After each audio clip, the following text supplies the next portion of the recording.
Bonjour à toutes et tous, bienvenue pour ce webinaire, ce 16e numéro des webinaires Tous Mobiles. On est très heureux de vous retrouver, encore une fois très nombreux. Ce deuxième webinaire du cycle 2024 qui va être consacré à la présentation de l'étude « Pourquoi et comment évaluer les impacts de la mobilité inclusive ». Avant de vous détailler le programme de notre webinaire, je laisse la parole pour un mot d'introduction à Francis Demoz, délégué général du laboratoire de la mobilité inclusive. Merci Pierre, bonjour à toutes et à tous.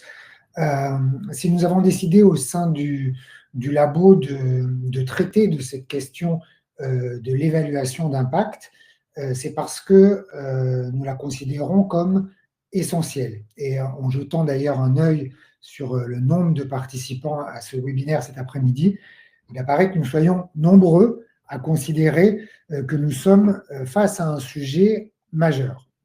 La plupart d'entre nous ici sommes convaincus que la mobilité inclusive est créatrice de valeur sur les territoires, créatrice de valeur sociale, économique, écologique. Il faut être désormais en capacité de le démontrer. Alors, je ne vais pas évidemment ici déflorer les résultats de l'étude qui vont vous être présentés dans quelques instants, mais plutôt vous partager très rapidement les grandes étapes, le chemin que nous avons emprunté au labo ces dernières années pour nous emparer de cette question. Dès la création de la démarche Tous Mobiles, fin 2020, la question de l'évaluation a été placée au cœur du processus, au cœur de la démarche. Elle a été identifiée comme l'une des 5 étapes déterminantes pour construire un projet de mobilité solidaire. C'est ce qui est apparu dès la publication de notre plateforme Tous Mobiles dans la rubrique « Comment agir pour développer un projet de mobilité solidaire ». En 2022, nous avons organisé toute une série de rencontres Tous Mobiles en région, rassemblant à chaque fois l'ensemble de l'écosystème d'un territoire qui a pu échanger sur de grandes thématiques transversales. Et à chaque fois, cette question de l'évaluation d'impact était au centre des discussions avec 2 constats. Tous les acteurs de la mobilité inclusive ne sont pas au même niveau. Certains ont mené des études d'impact assez poussées, tandis que d'autres n'ont pas encore initié une telle démarche. Et pour ceux qui ne le font pas, la principale raison évoquée est la peur ou la crainte que cela soit trop complexe, trop compliqué à mettre en place. En 2023, nous avons publié un rapport « Mobilité solidaire, comment passer à l'échelle » avec un certain nombre de pistes de recommandations et toujours en filigrane cette nécessité de soutenir l'innovation, de valoriser l'évaluation et les mesures d'impact. C'est d'ailleurs à l'issue de ce rapport que nous nous sommes engagés au sein du labo à lancer un groupe de travail dédié à cette question sous la direction de Pierre Taillant, chef de file du GT. Les travaux pendant 1 an ont notamment porté sur la nécessité d'avoir une démarche globale d'évaluation d'impact et ont donné naissance à cette demande d'étude au cabinet Improve, cette étude qui va vous être présentée, alors qui n'est pas un nouveau guide méthodologique, qui n'est pas non plus un référentiel. Je le présenterai plutôt comme une sorte de plaidoyer avec des pistes d'action très concrètes. Mais j'en dis déjà trop, donc je m'arrête là. Bonne présentation et bon webinaire à tous. Merci Francis. Alors, on va essayer d'apporter, en tout cas cette étude essaye d'apporter, vous allez le voir, un certain nombre de réponses à des questions. Quels sont les objectifs de l'évaluation d'impact? Quelles sont les ressources, les moyens qu'il faut mobiliser? Quels sont les types d'impact qui peuvent être évalués, qu'ils soient sociaux, économiques, financiers ou environnementaux? Et avec quel type d'indicateurs les analyser? Et donc, voilà, Francis l'a dit, c'est pas un guide méthodologique qu'on vous propose avec cette étude, mais c'est une manière de montrer la valeur ajoutée de l'évaluation, de vous guider vers des pistes d'action concrètes et de l'illustrer par des retours d'expérience et des témoignages de structures qui ont mené, qui ont déjà fait de l'évaluation d'impact. Donc, vous allez voir tout ce contenu et bien sûr dans l'étude elle-même, vous trouverez des références, des renvois vers des guides, des études ou les acteurs qui ont mené les démarches.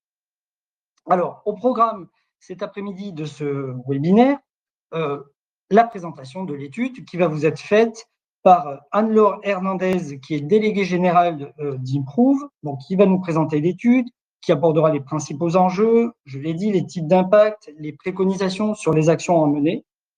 À l'issue de la présentation, nous aurons un temps de questions-réponses, je vais y revenir, avec vous les participants. Nous ouvrirons ensuite une deuxième séquence qui sera consacrée aux 3 retours d'expérience de démarches d'évaluation d'impact qui ont été conduites par des acteurs de terrain.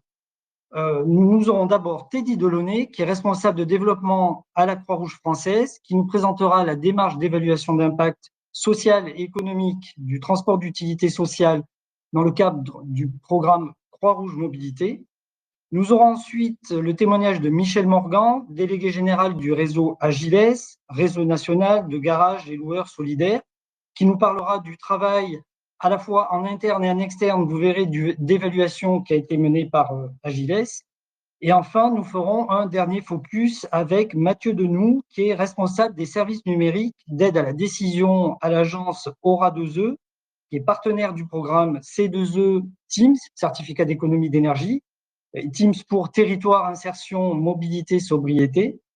Ce programme C2E est piloté par ailleurs par Leclerc. Et donc, Mathieu Denoux nous présentera la mise en place de la démarche de suivi et d'évaluation du programme dès le démarrage, vous verrez, de celui-ci. Et enfin, nous aurons à la suite, un deuxième temps de questions-réponses avec l'ensemble des intervenants. Et donc, n'hésitez pas dès maintenant à poser vos questions aux intervenants par écrit, via le chat que vous trouverez sur votre fenêtre, et Sandrine de Boras, qui est chef de projet innovation chez Transdev et qui pilote également le groupe de travail Tous Mobiles, se chargera de synthétiser et de nous partager les questions. Comme tous les précédents webinaires, je vous rappelle que vous pourrez retrouver bien sûr ce numéro en replay sur la chaîne YouTube du Laboratoire de la mobilité inclusive. On démarre. Bonjour Anne-Laure Hernandez. Vous êtes déléguée générale du cabinet Improve et vous allez nous présenter cette étude que vous avez conduite qui s'appelle « Pourquoi et comment évaluer les impacts de la mobilité inclusive ». Je vous laisse la parole et vous remercie. Merci à vous, Pierre, et bonjour à tous et à toutes. Je suis ravie d'être là pour vous présenter les résultats de cette étude. Donc, très rapidement, pour vous dire un petit peu qui on est, Alexis, je vous laisse passer la slide. Improve, on est une entreprise sociale qui est spécialisée en évaluation d'impact. On a fêté nos 15 ans cette année et on a l'habitude d'accompagner toutes sortes de structures de l'économie sociale et solidaire dans leur évaluation d'impact, que ce soit dans une totale externalisation comme de l'internalisation via du coaching ou de la formation. Et dans le cadre de l'accompagnement du laboratoire de la mobilité inclusive, ici, il ne s'agissait pas de faire une évaluation d'impact, mais bien de faire, comme ça vous a été présenté par Francis et par Pierre, une étude sur l'évaluation d'impact dans le secteur plus particulier qui est celui de la mobilité inclusive. Donc, pour vous dire quelques mots sur la méthodologie, je vous laisse passer Alexis, pardon. Sur la méthodologie, en fait, cette étude s'appuie sur 2 sources principales d'informations. Tout d'abord, une revue documentaire. On s'est basé sur la lecture de plusieurs études d'impact portant sur la mobilité inclusive, des travaux qui ont été menés spécifiquement sur le sujet, mais également des guides plus généralistes sur le sujet de l'évaluation d'impact. Et au maximum, dans l'étude qui a été livrée à la fin, on rend compte de ces différentes ressources documentaires pour que vous puissiez vous en emparer si vous avez besoin de creuser. La deuxième source d'information principale, c'était des entretiens qui ont été menés avec différents porteurs de projets de mobilité inclusive qui ont eu au moins une expérience en évaluation d'impact. Et pour certains, ils ont même une très très grande expérience dans l'évaluation d'impact. C'était assez varié, tant en matière d'acteurs qu'en matière d'expérience de l'évaluation. Et j'en profite pour les remercier de nouveau pour avoir pris le temps de répondre à toutes nos questions. Donc, le résultat, c'est 2 documents qui ont été créés. Il y a l'étude qu'on dit complète avec la totalité de nos conclusions. Oui. Anne-Laure, je me permets de vous interrompre. Votre son est assez mauvais, ça grésille pas mal. Je ne sais pas si vous pouvez changer de micro ou mettre un casque, peut-être. Je suis désolé. Je suis avec un casque, mais je peux enlever le casque. Peut-être l'enlever alors, si c'est possible. Voyons voir. Est-ce que vous m'entendez? Ça a l'air peut-être un petit peu mieux. Allez-y. Je vous laisse continuer. Est-ce que vous m'entendez parler, Pierre? Oui, c'est mieux, c'est mieux. Très bien. Mieux. Ouais, je vous laisse continuer. Alors, on va faire comme ça. Oui, merci. Ouais. On va faire comme ça le temps de ma présentation. Je les remettrai pour bien vous entendre tout à l'heure. D'accord. Donc, je disais, on a pu produire 2 documents, une étude complète avec toutes nos conclusions dedans et avec tout le détail, et une version plus synthétique. Je pense qu'on vous les représentera très rapidement tout à l'heure. Donc, pour commencer sur ce qu'on a pu mettre en évidence, donc de façon assez classique, mais c'est quand même très important, on a reposé quelques bases en introduction sur de la terminologie. Qu'est-ce qu'on entend par de la mobilité inclusive? Qu'est-ce qu'on entend par de l'impact? Qu'est-ce que c'est que l'évaluation d'impact, etc. Je ne peux évidemment pas tout vous présenter aujourd'hui, mais ce que je vous présente ici, c'est un très grand classique de l'évaluation d'impact et c'est assez intéressant de s'y pencher un tout petit peu. C'est ce qu'on appelle la chaîne de valeur de l'impact. Et cette chaîne de valeur d'impact permet de bien comprendre de quoi on parle quand on parle d'indicateurs d'impact, indicateurs de résultats, de performance, de ce genre de choses. L'exemple qui a été pris pour cette chaîne de valeur d'impact, c'est l'exemple d'un garage solidaire dont la mission sociale est l'insertion ou la réinsertion de personnes précaires sur un territoire rural grâce à la location de véhicules à des tarifs solidaires. Donc, je ne vais pas passer dans le détail toute la représentation visuelle qui est là parce que vous y aurez accès de toute façon dans l'étude complète. Mais il est intéressant de faire la distinction entre des indicateurs de performance qui vont par exemple être le nombre de personnes qui sont touchées par l'action, des indicateurs dits de résultats qui sont le nombre de personnes qui ont conservé leur travail ou trouvé un nouvel emploi, et enfin l'indicateur d'impact qui est très proche de l'indicateur de résultat, sauf qu'il s'agit de la même information mais grâce à l'action de la structure. Donc c'est ce qui est au cœur de l'indicateur d'impact, c'est bien qu'on est en train de mesurer des changements, des évolutions, souvent sur les bénéficiaires, grâce à l'action qui a été mise en place. Ensuite, dans une première section, on parle des enjeux partagés de la mobilité inclusive et de l'évaluation d'impact. Et on commence d'abord par parler des enjeux de la mobilité inclusive. Donc, l'ensemble des entretiens que l'on a pu mener avec les porteurs de projets de mobilité inclusive montrent que les enjeux de ce secteur-là sont multidimensionnels. À savoir, ils peuvent être à la fois sociaux, économiques, environnementaux et territoriaux. L'autre élément important à prendre en compte, c'est leur interdépendance. C'est-à-dire qu'il est important de les prendre en compte de façon intégrée et d'y apporter une réponse coordonnée, notamment pour que la réponse à certains enjeux ne pèse pas négativement sur les autres.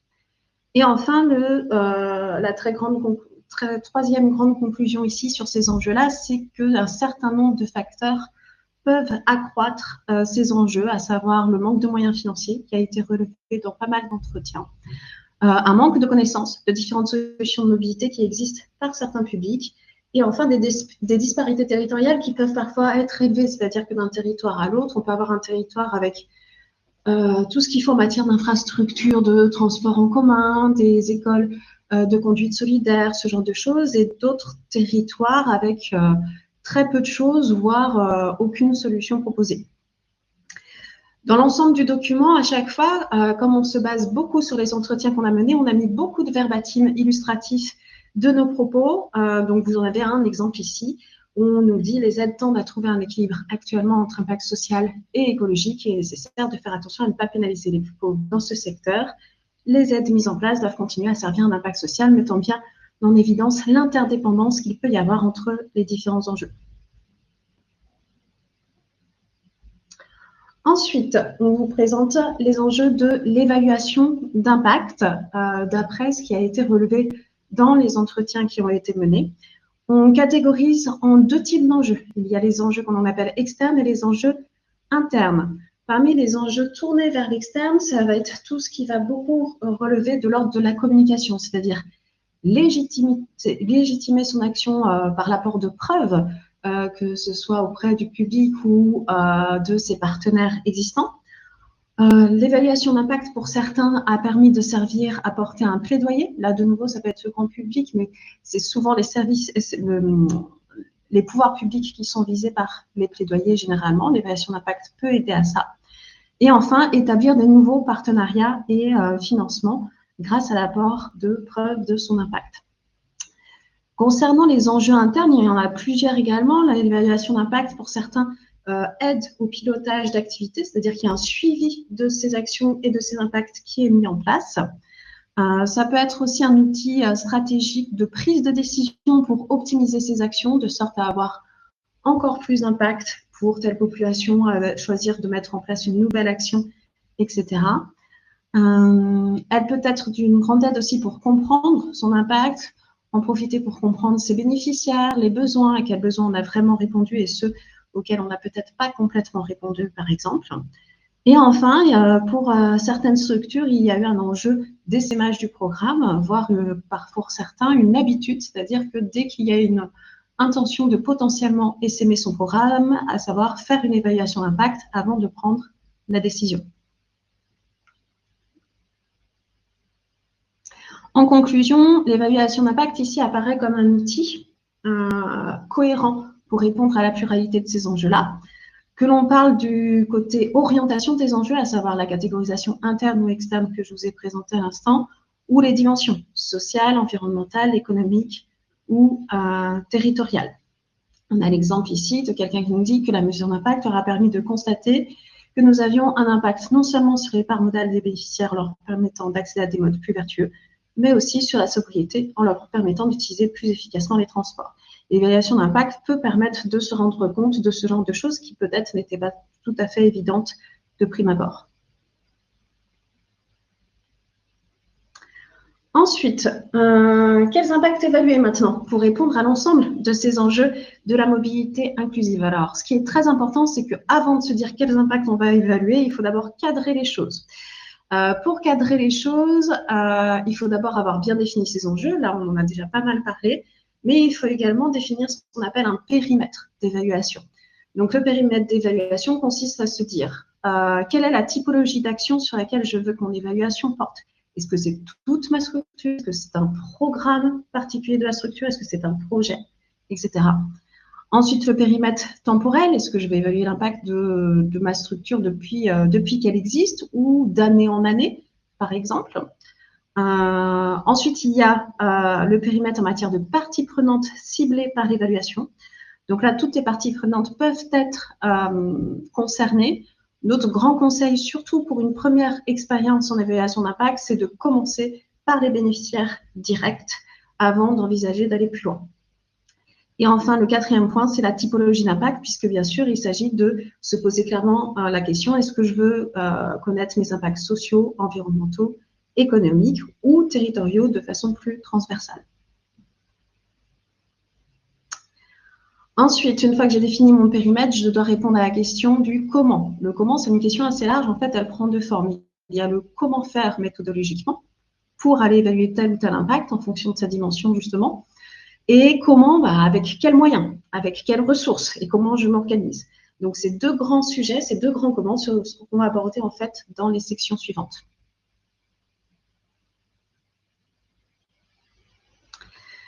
Donc, ici, ce que l'on vous a proposé dans l'étude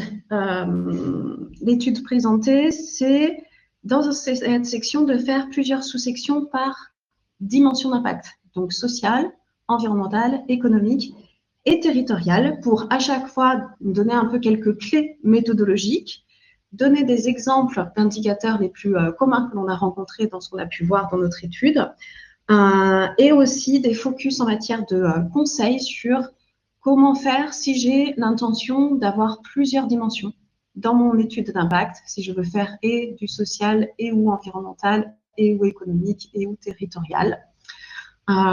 Et également, de façon un peu agrémentée partout dans le rapport, il y a différentes ressources aussi bibliographiques pour vous, des ressources sur des guides méthodos, des ressources avec des listings d'indicateurs qui peuvent être intéressants et vous donner aussi de l'inspiration. Donc, si on commence par l'impact social, sur la partie méthodo de l'évaluation d'impact social, le conseil, c'est de se poser d'abord 4 grandes questions.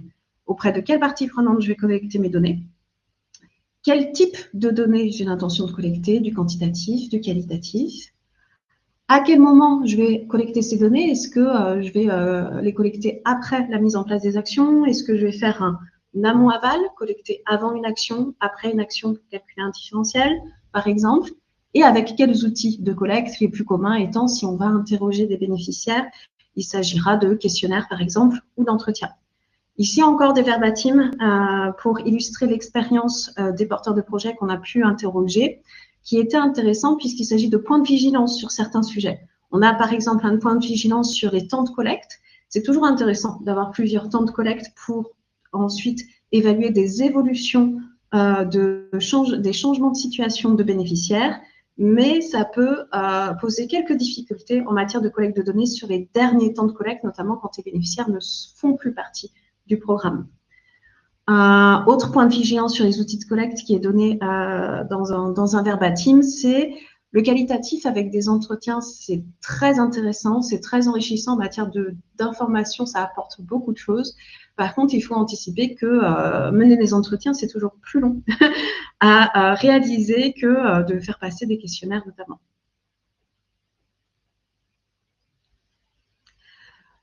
Donc, ici, quelques exemples d'indicateurs, mais encore une fois, il y a d'autres sources qui vous sont présentées pour avoir plein d'autres idées d'indicateurs. Ici, ce que l'on vous présente, c'est les indicateurs que nous, on a jugés principaux, qui sont particulièrement revenus et qui mettent bien en valeur, en fait, les différentes dimensions. Donc, pour la dimension sociale, les exemples que l'on donne, ce sont des indicateurs de mobilité, évidemment, des indicateurs d'insertion professionnelle très communs dans le secteur et d'insertion sociale. Ensuite, on vous présente des niveaux d'avancement. Le conseil étant, plus vous voulez avoir de dimensions différentes dans votre étude d'impact, plus on vous conseille d'être sur les premiers niveaux et pas trop sur les derniers. Donc, pour l'impact social, le premier niveau d'avancement, ce serait de faire une étude par questionnaire que l'on appelle a posteriori, c'est-à-dire après l'action. Le niveau au-dessus, ce serait la même chose, mais via des entretiens. Mais comme on l'a vu tout à l'heure, ça peut être un peu plus coûteux et en plus, il peut être plus utile d'externaliser quand on va mener des entretiens. Le niveau 3, ça va être une étude avec différents temps de mesure. Et le niveau 4, ça va être une étude avec un groupe témoin de référence auquel on va pouvoir directement faire une comparaison de nos bénéficiaires directs. Sur l'impact environnemental, donc même configuration, on commence par quelques éléments méthodologiques. Ici, je vous parle plus particulièrement de ce qu'on appelle les impacts intermédiaires, c'est-à-dire les conséquences de chaque élément constituant une activité et la quantification des impacts. Donc, avec l'exemple ici qui est pris de la fabrication d'un véhicule électrique, on pourrait dire que ces différents processus élémentaires seraient la fabrication de matériaux, le transport, l'utilisation de machines pour assembler les pièces, etc., etc. On aborde les impacts finaux très rapidement dans l'étude, mais sans y passer trop de temps. Les impacts finaux, c'est les impacts, par exemple, sur la santé, sur la couche d'ozone, qui demandent du travail de modélisation très, très fort et très élevé. Et ce n'était pas le sujet, en fait, de cette étude-là, puisque l'idée, c'est de réussir à faire accessible tout en ayant un maximum d'informations. Et traditionnellement, on parle de différents scopes dans le cadre d'évaluation d'impact carbone. Donc là, je vous présente très, très rapidement, mais encore une fois, vous aurez du détail et des ressources dans l'étude complète, avec en scope 1, les émissions directes de gaz à effet de serre, c'est ce que produit directement la structure. Le scope 2, c'est tout ce qui va être plutôt relié à l'énergie utilisée. Et le scope 3, c'est un petit peu tout le reste, c'est-à-dire ce que la structure utilise pour fonctionner, les matières premières, etc. Donc, pour vous présenter maintenant des exemples d'indicateurs, ce que l'on a proposé, c'est les émissions de gaz à effet de serre et des indicateurs de mobilité. Pourquoi? Ça va s'expliquer avec les différents niveaux d'avancement. Le premier niveau d'avancement que l'on vous propose, c'est vous pouvez très bien choisir des indicateurs d'impact sur la mobilité qui relèvent d'une information environnementale avec vraiment de la valeur. Là, les exemples qu'on a donnés, c'est par exemple augmentation d'utilisation des transports en commun, du covoiturage, du vélo. Ce sont des indicateurs d'impact intéressants d'un point de vue environnemental, mais dont l'unité de mesure n'est pas transformée. On n'est pas en train de parler d'impact carbone. On reste à un niveau simple, le premier niveau d'évaluation de ces indicateurs-là. On peut passer ensuite au niveau 2 où on va la valoriser cette information en matière d'émissions carbone en s'appuyant notamment sur la base d'empreinte de l'ADEME qui est vraiment l'outil qui a été le plus utilisé par les porteurs de projets que l'on a pu interroger et qui est très complet. Le niveau 3, on propose par exemple l'utilisation d'un outil de Valores qui s'appelle « Mesurer votre empreinte carbone ». Là, on commence à aller vraiment sur le niveau au-dessus et avec beaucoup plus d'efforts de collecte d'informations, mais pas encore tout à fait une évaluation carbone. Et le niveau 4, c'est le fameux bilan carbone, mais voilà, c'est le dernier niveau, ça demande plus de temps et surtout, ça demande nécessairement un accompagnement par un cabinet spécialisé. Ensuite, l'impact économique, je passe très rapidement dessus parce qu'on pourrait y passer beaucoup de temps, mais là encore, vous aurez plein de ressources dans l'étude. Il y a 3 gros types d'études pour faire de l'étude d'impact économique. Il y a ce qu'on appelle l'ACB, analyse coût-bénéfice, le SROI que beaucoup de monde connaît ou au moins en a entendu parler, Social Return on Investment, et l'étude socio-économique. Très grossièrement, il va y avoir des différences entre ces différents types de méthodes en fonction du point de vue adopté. Est-ce que c'est une partie prenante ciblée ou est-ce que c'est l'ensemble de la société? Des différences en matière de méthodologie. Est-ce qu'on est sur une méthodologie très stricte ou au contraire une méthodologie très souple? Et des différences en matière d'indicateurs. L'ACB ne se base que sur des indicateurs qui sont naturellement économiques, alors que les 2 autres méthodes vont transformer une information sociale en information économique notamment.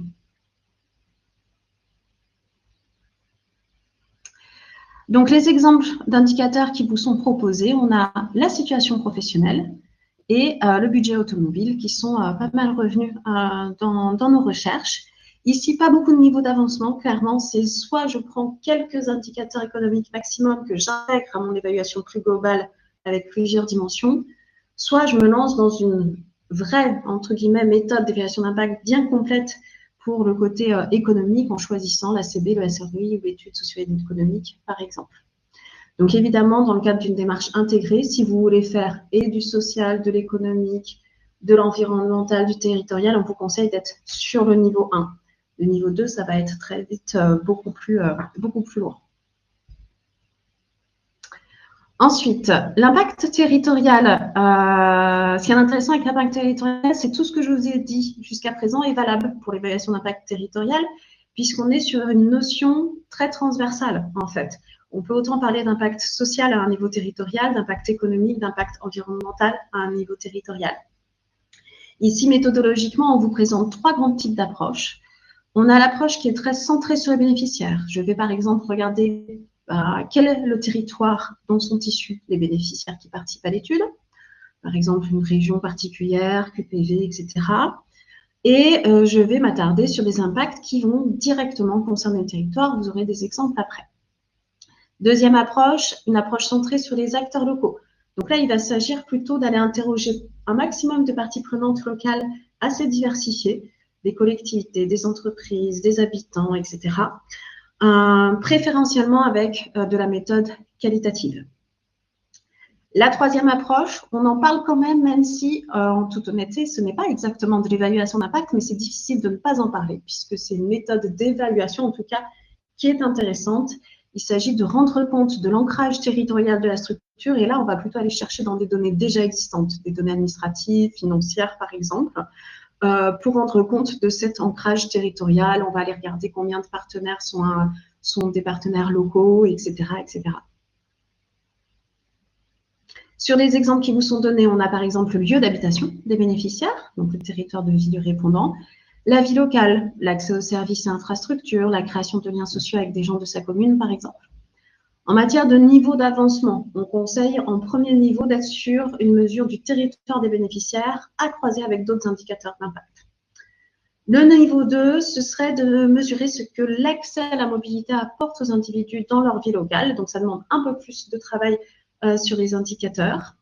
Et le niveau 3, ce serait l'approche centrée sur les acteurs locaux, puisqu'en fait, mettre en place ce type d'études, ça demande quand même pas mal de temps pour avoir accès à l'ensemble de ces différentes parties prenantes et pour analyser ensuite l'ensemble de leur discours.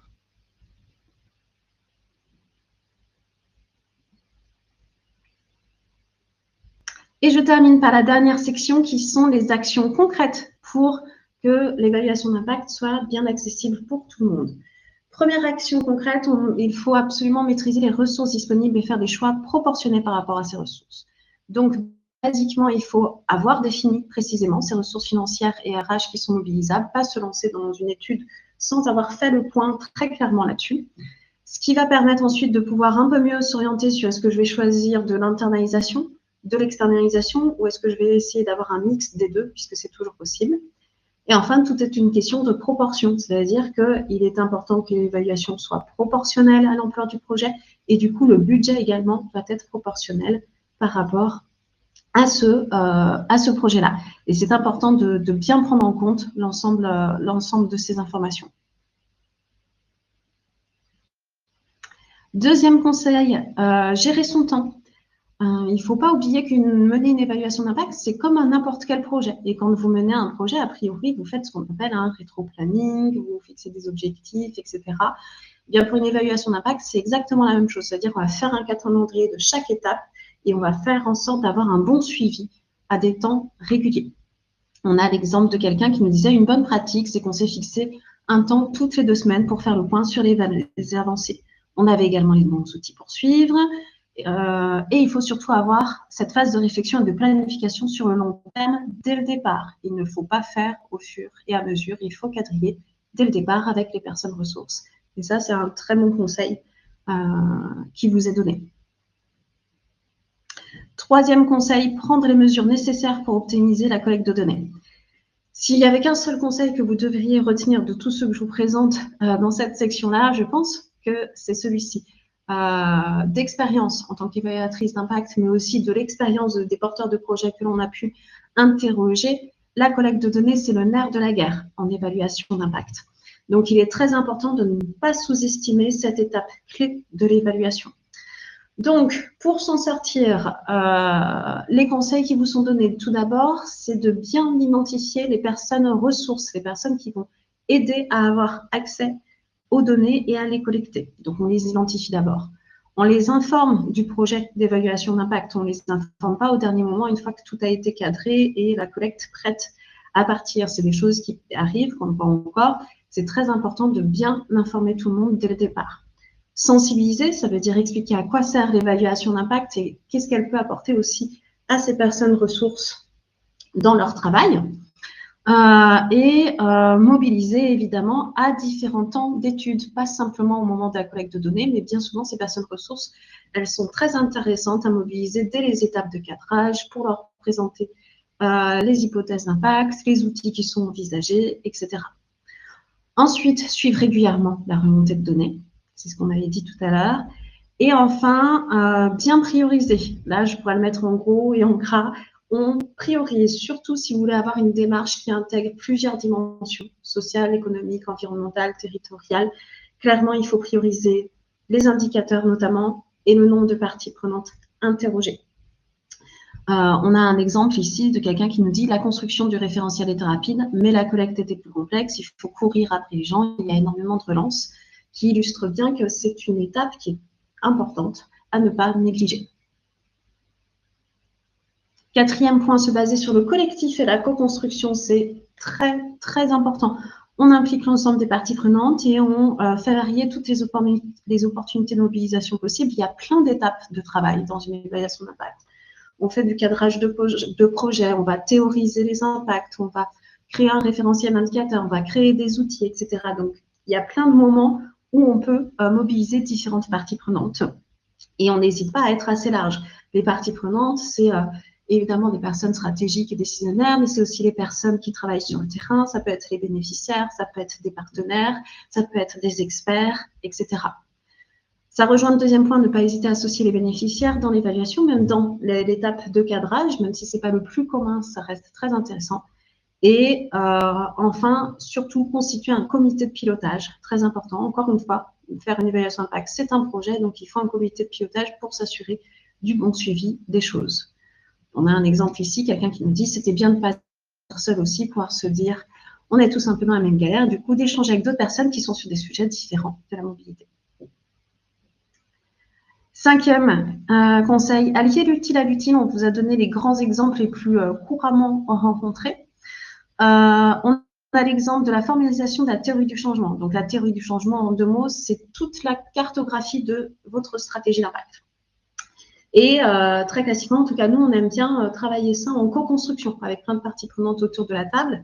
Donc, c'est très utile pour l'évaluation d'impact en tant que telle, mais c'est très utile aussi pour vous parce que c'est l'occasion d'avoir les points de vue de différentes parties prenantes. C'est l'occasion de fédérer tout le monde autour de sa mission sociale, s'assurer que tout le monde a compris de la même façon. Est-ce qu'il faut la reformuler? Donc, il y a plein d'intérêts à différentes étapes comme celle-ci. Et il y a même des personnes et des structures qui vont faire de cette théorie du changement un objet de communication. Deuxième occasion d'allier l'utile à l'utile, dans le cadrage, on aime bien faire des entretiens exploratoires, encore une fois, avec différentes parties prenantes. Donc, c'est une bonne occasion, pas simplement pour l'évaluation d'impact, mais aussi pour vous, de mieux comprendre leurs enjeux, leurs attentes et leurs retours par rapport à votre projet. Et enfin, l'exploitation des données déjà recueillies sur et pour le terrain, ça, c'est un très gros conseil, puisqu'il ne faut pas oublier que, voilà, ce que je vous disais tout à l'heure sur la collecte de données, qui est le nerf de la guerre, parfois on est amené à demander à des personnes sur le terrain d'aller collecter de l'information pour l'étude d'impact. Des personnes qui ont déjà un bon emploi du temps, bien chargé, et pour qui ça peut être difficile que d'inclure cette charge de travail supplémentaire.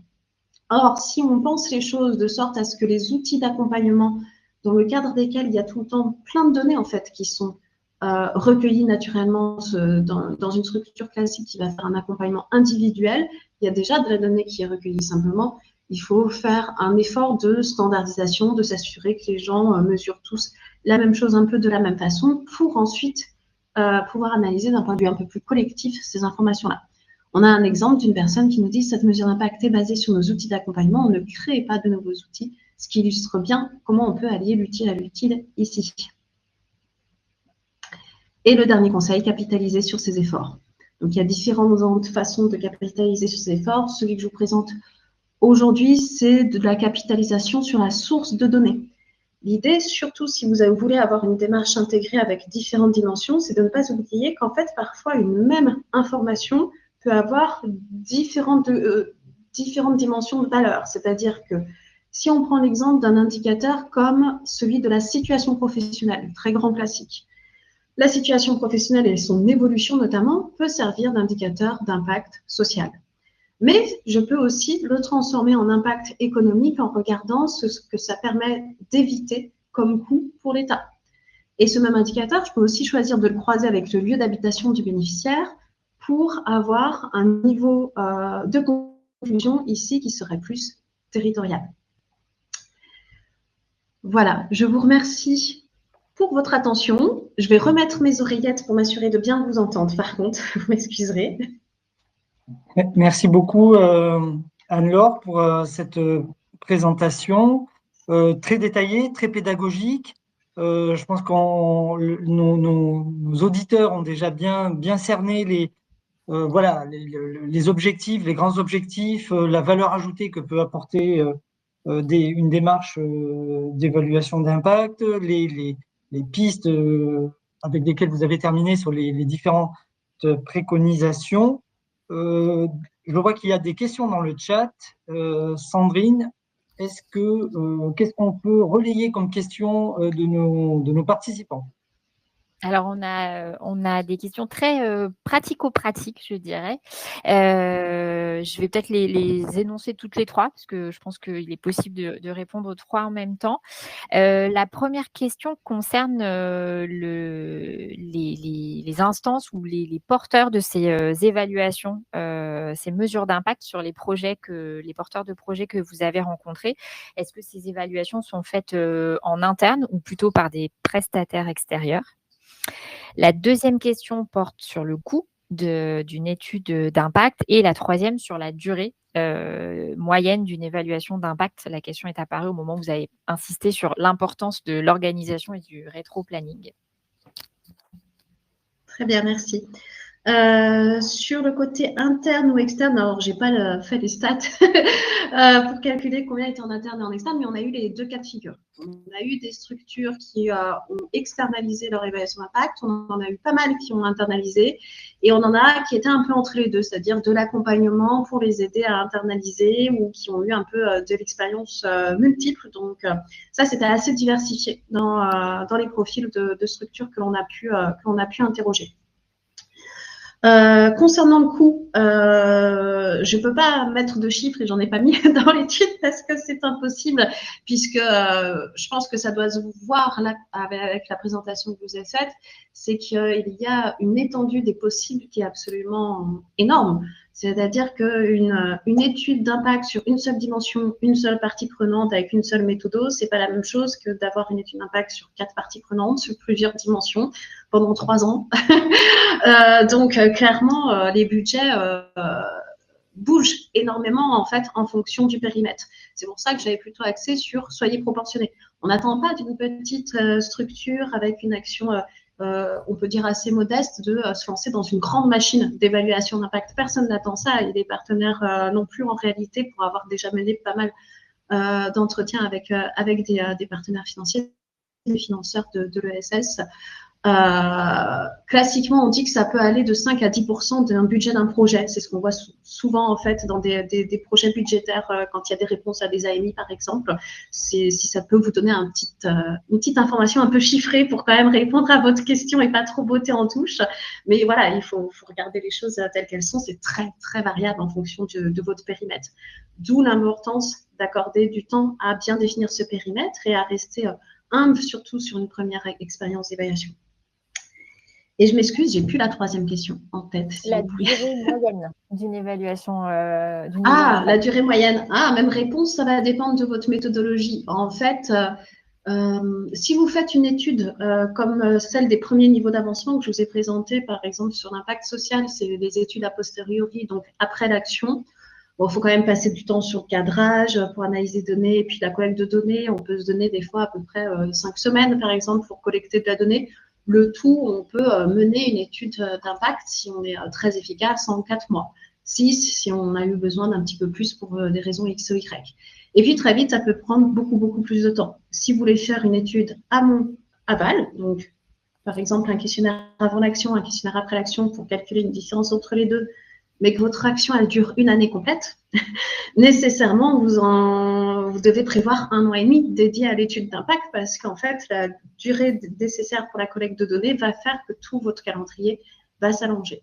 Et en gros, ce qu'il faut en retenir, c'est ça. C'est en fait, tout dépend de la méthode que vous choisissez et du coup, du temps de collecte. Le reste, ça peut rester assez similaire. Alors, c'est une bonne théorie du changement d'avoir créé ces indicateurs. Évidemment, plus on en aura, plus ça prendra du temps. Mais le gros facteur qui fait varier le temps, c'est cette méthode que l'on choisit et du coup, le temps de collecte des données nécessaires.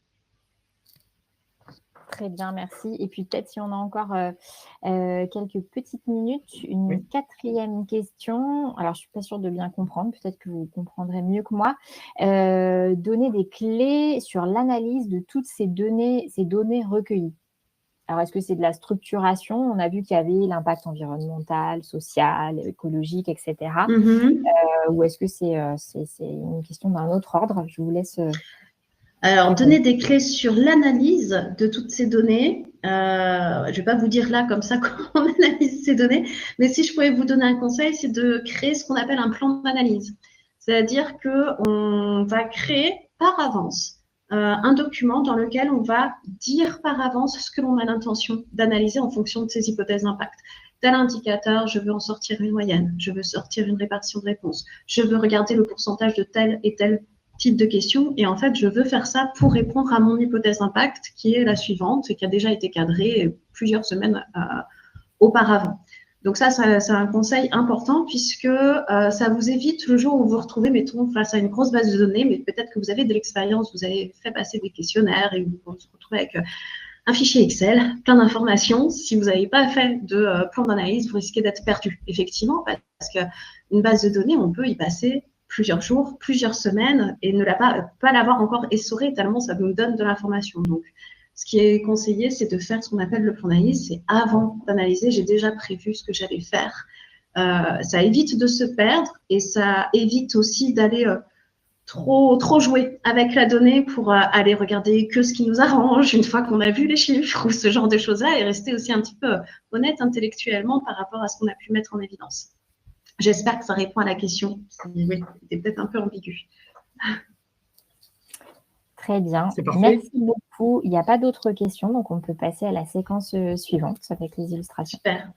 Merci beaucoup, Anne-Laure. On vous retrouve en dernière partie où vous pourrez aussi réagir à l'issue des présentations des 3 retours d'expérience. Parfait. Merci, Pierre. Alors justement, nous allons nous intéresser, après avoir posé ce cadre général que vous propose l'étude sur l'évaluation d'impact de la mobilité inclusive, nous allons nous intéresser maintenant à 3 retours d'expérience d'acteurs qui ont conduit des démarches d'évaluation d'impact. Tout d'abord, Teddy Delaunay, bonjour. Vous êtes responsable de développement à la Croix-Rouge française. Bonjour. Et vous allez nous parler du travail finalement assez transversal que vous avez mené pour analyser l'impact socio-économique des projets de TUS, transport d'utilité sociale, dans le cadre du projet Croix-Rouge Mobilité. Oui, merci Pierre pour l'invitation. On peut passer aux slides suivantes, celle d'après. Donc aujourd'hui, je pense que ce qui vous intéresse le plus, c'est peut-être autant en fait le contexte et le cadre dans lequel on a réalisé cette étude que les résultats en soi, mais je vais essayer de présenter les deux dans le temps dont je dispose. Tout d'abord, je tiens pour poser le contexte, à rappeler qu'en fait le programme Croix-Rouge Mobilité, donc la Croix-Rouge française agit sur les questions de mobilité depuis en fait assez peu de temps. Avant 2019, il n'y avait pas véritablement de programme dédié à la mobilité à la Croix-Rouge française. Et depuis 2019, on a une équipe qui est dédiée sur le sujet et qui accompagne l'ensemble du réseau salariés et bénévoles de la Croix-Rouge en France à déployer des solutions de mobilité solidaire et notamment des solutions de transport d'utilité sociale qui sont les solutions qu'on déploie le plus depuis plusieurs années. Pour information, on est passé à peu près d'une petite cinquantaine de dispositifs de transport solidaire en 2020 à près de 200 aujourd'hui. Donc, on a une augmentation assez conséquente et rapide du nombre de dispositifs qui sont déployés sur le territoire national. Et on n'avait pas, en fait, jusqu'à présent, d'éléments tangibles, justement, d'indicateurs à la fois pour répondre aux enjeux externes, c'est-à-dire justement ce que disait Anne-Laure, pour légitimer notre action, pour porter éventuellement un plaidoyer, pour établir des nouveaux partenariats, notamment des partenariats financiers, puisque pour déployer ces projets, on a généralement besoin de soutien de la part d'acteurs qui peuvent être des collectivités territoriales, mais qui peuvent être aussi d'autres types d'acteurs et d'institutions. Et donc, on avait besoin d'éléments concrets pour convaincre ces acteurs de nous soutenir. Donc ça, c'était en fait les enjeux externes. Et également en interne, on avait aussi besoin d'indicateurs, de données pour mieux mesurer notre activité, la piloter, mieux aussi évaluer la pertinence d'investir ou non dans certains projets. Comme vous allez le voir, en fait, grâce à cette étude, on a vraiment eu la possibilité de savoir à quel moment en fait ça vaut la peine d'investir ou pas dans un projet de mobilité solidaire ou non, ou sinon de reculer. En termes de contexte aussi de comment on l'a réalisé, en fait on a fait appel donc c'est moi qui porté le projet avec le soutien d'un stagiaire. On a recruté un stagiaire pendant 6 mois, un master 2. Donc ça donne l'idée de la temporalité. On a réalisé l'étude sur 6 mois et on bénéficie en interne du soutien d'un département de la Croix-Rouge française qui est dédié à la mesure d'impact social. Et initialement, en fait, nous, on avait comme volonté de surtout collecter des données, des indicateurs de performance. C'est-à-dire qu'en fait, aujourd'hui, le réseau de la Croix-Rouge française qui déploie des solutions de transport solidaire est très éparpillé. On a des manières de faire qui sont assez hétérogènes et globalement, on avait très peu de données de centralisation de la donnée. Et globalement, hormis par exemple des informations sur le nombre de kilomètres qui avaient été parcourus, et le nombre de bénéficiaires qui avaient été aidés.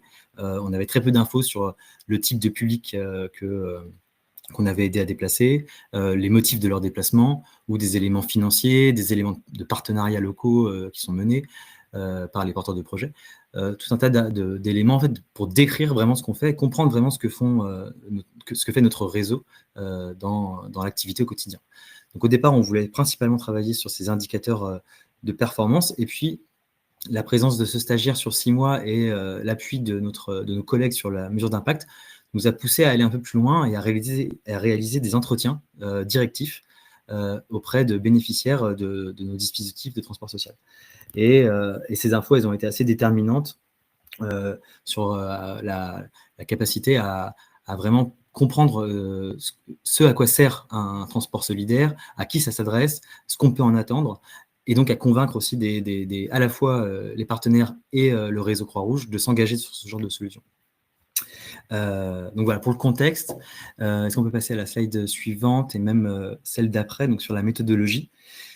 Donc, comme je vous le disais, en fait, on a réalisé cette étude dans 6 mois, et en fait, on avait 2 volets. Un volet 1 qui était l'idée de collecter des données sur nos indicateurs de performance, c'est-à-dire vraiment qu'est-ce qu'on fait, c'est-à-dire combien de personnes on accompagne, pour quel type de trajet, sur combien de kilomètres chaque année, avec quel type de partenaire, quels sont les éléments financiers aussi, combien on a de recettes, de postes de dépenses. Et ça, en fait, c'était pour déjà centraliser des informations qui existent. Globalement, c'est des informations qui existent au niveau local par les porteurs de projets, mais que nous, on n'avait pas centralisées. Et c'était l'idée de pouvoir à la fois dresser un état des lieux de ce qu'on fait, et également pouvoir comparer les projets les uns avec les autres. Et ensuite, ça a été la phase 1. Et la phase 2, ça a été de mesurer notre impact. C'est-à-dire là, ça a été des entretiens directifs réalisés auprès de bénéficiaires du transport solidaire. Pour cela, en fait, on a eu plusieurs porteurs de projets qui nous ont en fait transmis la liste de contacts de personnes qui acceptaient de nous répondre, et on a pu faire des entretiens avec 62 personnes d'une durée de 20 minutes environ, et en fait c'était un questionnaire directif, c'est-à-dire qu'en fait on avait les questions, c'était des questions fermées la plupart du temps avec quelques questions ouvertes, et en 20 minutes en fait on faisait passer le questionnaire par téléphone. Vu le public qu'on accompagne, c'était aussi notre manière de faire, puisque ce n'est pas des personnes qui ont nécessairement Internet ou qui ont des adresses mail ou dont on a même ces contacts-là, et qui auraient la facilité de répondre sur un ordinateur. Donc, on le faisait directement par téléphone. Donc, c'est assez coûteux en termes de temps. Mais si je dois faire un petit calendrier, ça je le dis rapidement parce qu'on en parlait avant. En gros, le calendrier sur les 6 mois, ça a été 1 mois et demi de préparation des grilles d'entretien, de la méthode en fait. Donc à la fois le questionnaire du volet 1 et le questionnaire du volet 2. Donc voilà, à peu près 1 mois et demi de ça. En parallèle, on a contacté aussi les porteurs de projets pour les préparer justement au fait qu'on avait besoin de passer des entretiens. Et donc, ils ont commencé eux-mêmes à identifier des personnes qui accepteraient de nous répondre. Donc, au bout d'1 mois et demi, on a commencé la phase de collecte. On a diffusé le questionnaire du volet 1, qui est donc un questionnaire en ligne auprès des porteurs de projets pour collecter les données qu'ils ont déjà. Et ensuite, en parallèle, le stagiaire a également, avec mon aide, réalisé des entretiens auprès des bénéficiaires. Et ça a duré au moins 3 mois, je pense, la phase de collecte. Et ensuite, il restait 1 mois et demi, 2 mois de rédaction. Et franchement, c'était idéal. C'est-à-dire qu'on a pu rendre à la fin un rapport avec une synthèse qui était tout à fait correcte. On aurait aimé pouvoir rendre une étude publiable et diffusable au grand public. Et ça, c'est ce qui nous a manqué, c'est que sur les 6 mois, en fait, on n'a pas eu le temps de faire quelque chose de vraiment propre. Je pense qu'il faudrait faire appel à un prestataire peut-être externe aujourd'hui pour finaliser quelque chose un rapport vraiment complet. Et ça, c'est juste la seule chose qu'on n'a pas encore eu le temps de faire vraiment. Mais ces résultats, on les utilise au quotidien pour travailler. Et donc, je vais vous présenter en quoi. Est-ce qu'on peut passer aux slides suivantes? Donc ça, c'est voilà, juste les unités locales qui ont contribué. Donc, il y en a un peu partout en France. On peut passer à la slide suivante encore. Et encore celle-là. Donc, par exemple, sur les résultats qui sont intéressants, c'est qu'on s'est rendu compte donc, sur un dispositif de transport d'utilité sociale. Donc, le transport d'utilité sociale, je n'ai peut-être pas décrit ce que c'était, mais c'est vraiment l'idée que des bénévoles vont en fait utiliser un véhicule de la Croix-Rouge pour amener des personnes là où ils ont besoin d'aller, donc des personnes âgées, des personnes qui sont en situation de handicap ou précaires, qui n'ont pas accès à des solutions de déplacement. Et donc, on va les emmener soit pour des raisons de motifs médicaux, d'insertion professionnelle, de lien social, faire des courses, ce genre de choses. Et donc, ce qu'on a pu identifier, c'est que la majorité de nos projets fonctionnent avec une équipe de 5 bénévoles. En fait, une équipe de 5 bénévoles, ce qui est intéressant, c'est que c'est pas si énorme que ça, et qu'en fait, c'est aussi assez rassurant quand on essaye de convaincre des bénévoles de s'investir sur ce sujet-là, qu'en fait, on peut faire un projet qui fonctionne bien avec une équipe assez restreinte. L'autre point intéressant, c'est qu'on s'est rendu compte qu'on avait recruté dans chacun des projets en moyenne 4 nouveaux bénévoles pérennes, c'est-à-dire des bénévoles qui s'investissent sur le temps long. Et ça, c'est très important aussi parce qu'aujourd'hui, il y a une crise, enfin, pas une crise du bénévolat, mais une difficulté à recruter des bénévoles et dire à notre réseau qu'en fait, quand on lance un projet de transport solidaire, on arrive à recruter des nouvelles personnes, ça, c'est quelque chose qui était assez déterminant pour aussi les amener à s'engager sur ce sujet.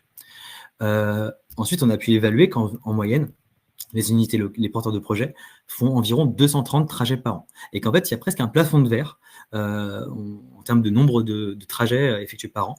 Ça équivaut à environ 4-5 trajets par semaine. Et en fait, c'est ce qu'on peut attendre presque de mieux d'une équipe de 5 bénévoles qui va s'engager sur ce sujet.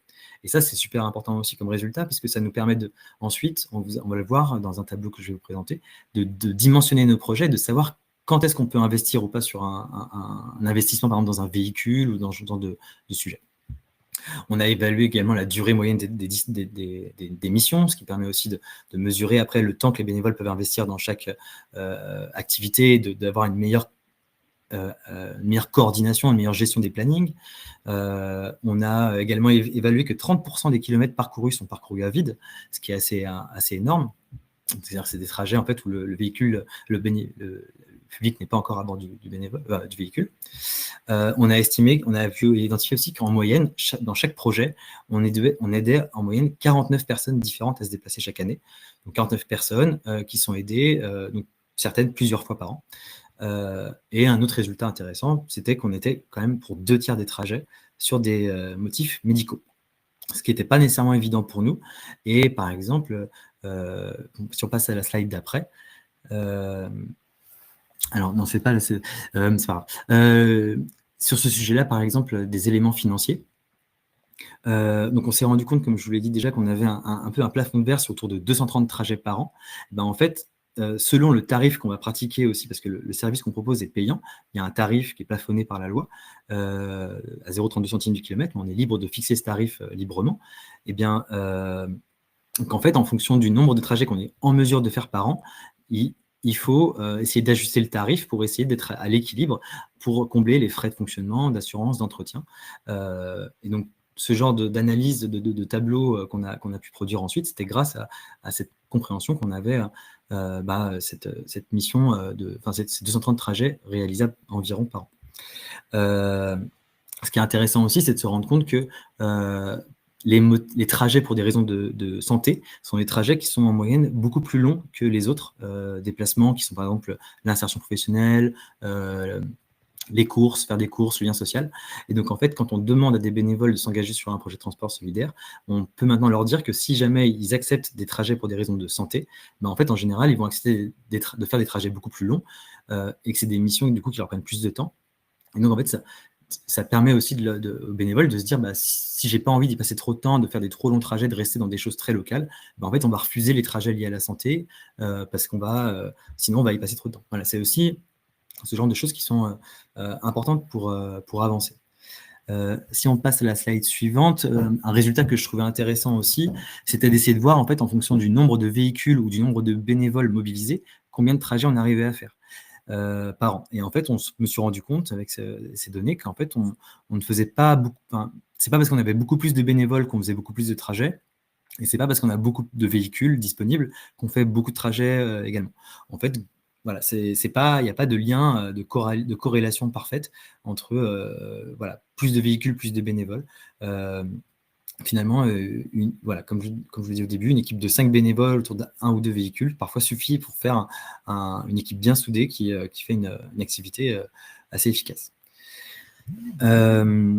Et voilà. Et donc, en termes de partenariat, en termes de projets, ce qui était intéressant aussi, c'est de se rendre compte qu'on fait 2 tiers de nos trajets pour des raisons médicales et qu'on a en fait quasiment aucun partenariat avec des acteurs de la santé. Je pense par exemple à la CPAM, l'ARS ou les CPTS. Et qu'en fait, finalement, nous, naturellement, comme on était plutôt dans le secteur du transport, on se tournait vers les collectivités territoriales, vers les autorités organisatrices de la mobilité. Et finalement, en fait, depuis cette étude d'impact, en fait, on se rend compte qu'on va davantage aller voir des acteurs comme la CPAM qui sont extrêmement intéressés par ce qu'on produit, en fait. Et on s'est évidemment rendu compte qu'on avait très peu de public actif et lié à l'insertion. Et donc, en fait, si on veut essayer de diversifier les publics et ne plus toucher uniquement que des personnes âgées, parce que ce qui est général, on a quand même beaucoup de personnes âgées dans nos publics, essayer de se tourner vers d'autres types de partenaires comme les missions locales, France Travail ou éventuellement des acteurs comme les préfectures. Voilà. Et donc maintenant, donc ça c'était la phase vraiment indicateur de performance, et sur la phase résultat, sur les entretiens qu'on a fait auprès des bénéficiaires, ce dont on s'est rendu compte du coup, c'est que bon, déjà on avait un profil, on a pu identifier le profil des personnes, donc plutôt des personnes âgées, plutôt des femmes, 70% étaient des femmes. Ça, ce qui est assez classique, hein, les femmes sont souvent les populations les plus précaires, mais voilà, ça se confirme, et qu'on a avec pas uniquement des populations, enfin, on avait 2 tiers de population qui sont sous le seuil de pauvreté, mais également des personnes qui sont retraitées, qui ont des moyens, mais qui sont en fait en situation d'isolement. En termes de résultats, si on veut passer à la slide suivante, parmi les résultats intéressants, par exemple, c'est comment on s'y est pris. Ah oui, j'ai oublié de dire, voilà, comment on s'y est pris pour mesurer l'impact de nos services. En fait, on a utilisé ce qu'on appelle la méthode des coûts évités, c'est-à-dire qu'en fait, on a posé des questions par le questionnaire, on demandait aux gens comment vous auriez fait si la dernière fois que vous avez utilisé notre service, on n'avait pas existé. C'est-à-dire, on leur demande, par téléphone, donc on leur demandait quel a été votre dernier trajet avec Croix-Rouge Mobilité. Donc, ils nous disaient, la dernière fois, c'était il y a 2 semaines, je suis allé chez le médecin. On leur demandait combien de temps ça leur avait pris, combien ils avaient payé. Voilà. Et on leur demandait de décrire très précisément leur dernier trajet qu'ils avaient fait avec nous. Et ensuite, on leur posait la question, si on n'avait pas été là, qu'est-ce que vous auriez fait ? Est-ce que vous auriez fait appel à un proche? Est-ce que vous auriez marché? Est-ce que vous auriez pris les transports en commun? Est-ce que vous auriez fait appel à un taxi? Et en fait, ça nous permet de voir en fait vraiment, en notre absence, qu'est-ce qui se passe. Et du coup aussi, par exemple, avec qui on entre en concurrence. Est-ce que finalement, en fait, on détourne les gens du transport en commun? Est-ce que voilà, enfin, c'est une manière assez simple en fait, et peu onéreuse, cette méthode de savoir en fait quel est notre impact sans avoir besoin d'être dans une forme de cohorte, c'est-à-dire de devoir poser la question aux gens avant qu'ils utilisent le service et après. En fait, on leur pose la question une fois qu'ils l'ont utilisé, comment ils auraient fait d'après eux si on n'avait pas été là. Et par exemple, donc en termes de résultats, on s'est rendu compte que 45% des personnes qu'on aide, leur seule solution de mobilité au quotidien, en fait, c'est un proche, c'est des voisins, des amis, des enfants. Et donc, en fait, l'aide qu'on leur apporte, ça leur permet de moins faire appel à leurs proches. Et donc, on peut mesurer même ça, le temps évité qu'on fait gagner aux proches, peut-être que je peux passer rapidement. Il me reste plus longtemps, Pierre, peut-être, c'est ça? Oui, quelques minutes. Ok. Alors, peut-être encore à la slide d'après, du coup. Par exemple, donc, si Croix-Rouge Mobilité n'existait pas, comment auraient fait les personnes accompagnées? 30% des bénéficiaires nous ont indiqué qu'ils auraient fait appel à un taxi, ce qui est assez énorme. Et c'est des personnes qui sont, pour la plupart, en fait, sous le seuil de pauvreté, donc qui ont des revenus très faibles, et qui auraient fait appel à des taxis pour des trajets, par exemple, qui leur auraient coûté peut-être 100-150 € l'aller-retour. Donc voilà, on peut mesurer aussi en fait, l'économie qu'on a fait réaliser à toutes ces personnes. On a également 13% des bénéficiaires qui auraient renoncé au déplacement, c'est-à-dire qui ne se seraient pas déplacés du tout, et donc 10% qui auraient renoncé à des soins médicaux. Donc ça, c'est des résultats très concrets. Si on passe à la slide suivante, alors là, c'est du déclaratif, on pose des questions à la fin sur est-ce que vous estimez que ce service vous a permis d'effectuer des nouvelles démarches, de nouvelles activités, de rencontrer de nouvelles personnes. Et donc ça, c'est des résultats assez simples à obtenir. Et pareil, on a des résultats assez intéressants, des personnes qui nous disent qu'ils ont pu effectuer de nouvelles démarches médicales, qui en termes de lien social, ça a été assez important. Et ensuite, ce qui était intéressant aussi, c'était ce qu'on a essayé de faire, c'est en termes d'impact territorial. de mesurer quelle était la part de la population locale qu'on touchait avec nos services. On sait qu'on aide en moyenne une 50aine de personnes par projet. Ça peut être plus, ça peut être moins, mais en moyenne, c'est une 50aine. Et en fait, on a regardé sur une EPCI de taille moyenne, avec les données de l'INSEE, combien il y a de personnes de plus de 60 ans qui sont en situation de précarité, et combien, nous, en fait, on en touche de ces personnes en situation de précarité de plus de 60 ans. Et en fait, ça nous a permis de voir que dans nos projets, par exemple, on aidait en moyenne 10% des personnes âgées précaires de plus de 60 ans dans une EPCI, alors qu'on touche que 0,20% des personnes précaires de moins de 30 ans. Ce qui nous donne justement l'ambition d'aller peut-être davantage toucher des publics plus jeunes. Si on passe à la slide suivante, Rapidement, voilà. Merci, voilà, c'est bon. Désolé. Et comme je vous le disais, on aimerait publier un jour ces résultats pour que ce soit diffusable grand public, peut-être un jour. Merci beaucoup Teddy pour cette présentation, et je crois que le cadre de la démarche et la démarche elle-même est très riche. Hein, alors, il y aura des questions. Je vous propose d'enchaîner les 3 retours d'expérience, les 3 témoignages, et on reviendra aux questions pour les intervenants à la suite. Et bien sûr, vous retrouverez les slides à la fois dans les replays, et la présentation sera envoyée à tous les participants de ce webinaire. Je vous propose d'enchaîner. Un nouveau retour d'expérience. Michel Morgan, bonjour. Bonjour, bonjour à tous. Bonjour. Vous êtes délégué général du réseau Agiles, et vous allez nous parler, nous présenter le projet de mesure d'impact qu'a mené le réseau, avec cette double dimension qui a été évoquée à la fois en interne et en externe auprès des bénéficiaires, et en interne auprès des adhérents de votre réseau.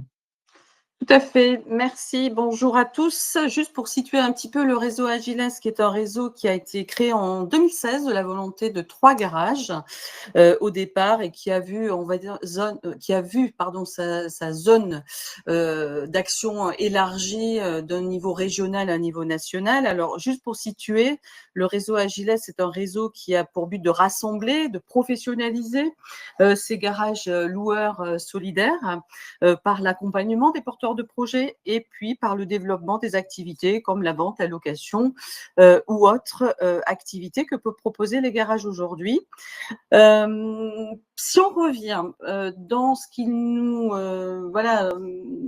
oblige aujourd'hui dans ce webinaire, c'est comment et pourquoi on évalue la mobilité solidaire. Eh bien, nous, de notre côté, au réseau Agiles, on a souhaité déposer en décembre 2021 une candidature à un programme d'évaluation d'impact social qui s'appelait Size Up, qui était un programme qui était porté par la chaire d'innovation sociale Anthropia de l'ESSEC, qui était aussi co-animé par des incubateurs régionaux, et notamment comme ATIS en Nouvelle-Aquitaine et l'agence d'innovation sociale ELIX.